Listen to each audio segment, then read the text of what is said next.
আসসালামু আলাইকুম রহমতুল্লাহ। সবাই কেমন আছেন? আশা করি ভালো আছেন। আজকে আপনাদের দেখাবো ধান কিভাবে কাটতে হয়। আশা করি সবাই জানেন কম বেশি। যারা শহরে থাকেন তারা হয়তো একটু কম দেখেন। আজকে চলে আসলাম আমাদের ধান খেতে ধান কাটার জন্য। আমি অতটা ভালো কাটতে পারি না, তারপরে যতটুকু পারি আব্বুর হেল্প করার জন্য এসেছি। আসার পরে আস্তে আস্তে কাটতেছি।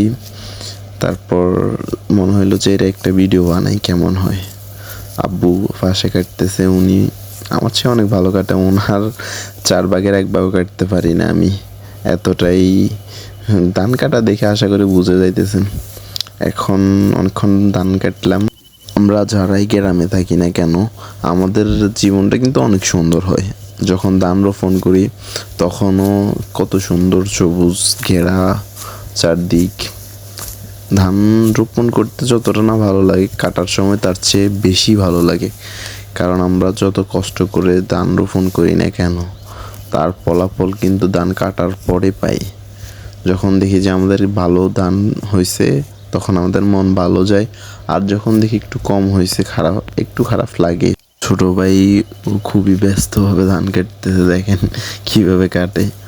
ও পারে না এতটা। আমরা দুই ভাই একদম মানে আদার্স অন্য কৃষকের ছেলে যারা আছে বা আমাদের পাড়া প্রতিবেশী, তারা কিন্তু অনেক ভালো ধান কাটতে পারে। আমরা ওই এতটা কাটা হয় না, তো ওই জন্য আমরা এত ভালোভাবে কাটতে পারি না। লম্বা সময় ধরে ধান কেটে ক্লান্ত, এখন নাস্তার পালা।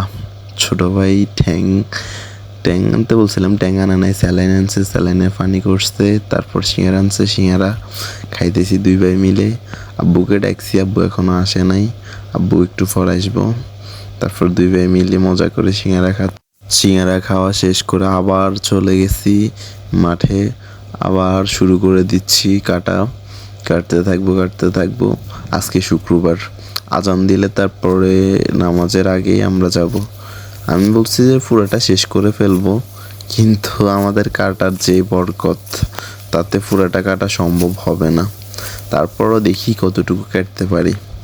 যতটুকু পারি ততটুকু এখন কেটে ফেলবো, আর কিছু থাকলে ওটা বিকেলে এসে নামাজের পর এসে কেটে ফেলবো আর কি। আশা করি আর বেশি থাকবে না, যতটুকুই থাকবে ততটুকু বিকেলে কেটে আমরা আবার বিকেলে খেলার সময় পাবো। এই জন্য আব্বু এসছে, আব্বু নাস্তা করতেছে, আমরা দুই ভাই কাটতেছি উড়া ধুরা। আমি এখন কাটতেছি আর আরমান ওই পাশে কাটতেছে। মানে কাটতেই হবে, আজকে শেষ করে ফেলবো। ওই জন্য দুই ভাই জিদ করে কাটতেছি, আর একা একা বসে বসে নাস্তা খাইতেছে। তো আমাদের ধান কাটা কেমন হয়েছে কমেন্ট করে জানাবেন। আসলে আমি প্রফেশনাল কোনো ব্লগার না, ওই জন্য হয়তো আমার ভয়েস ওভারটা এতটা ভালো হয় নাই। আর কার কোনটা বেশি ভালো লাগছে বা কিভাবে কি করতে হবে আপনারা কমেন্ট করে জানান। কমেন্ট করে জানালে হয়তো আমি আরও ভালোভাবে ভিডিও মেক করতে পারবো। ভিডিও মেক করলে আপনারা বিনোদন পাবেন। আপনারা মতামত জানাবেন, কিন্তু যারাই ভিডিওটা দেখেন তারাই শুধু মতামতটা জানাবেন। কাছে এটা আমার রিকোয়েস্ট ভাই হিসেবেও হলো।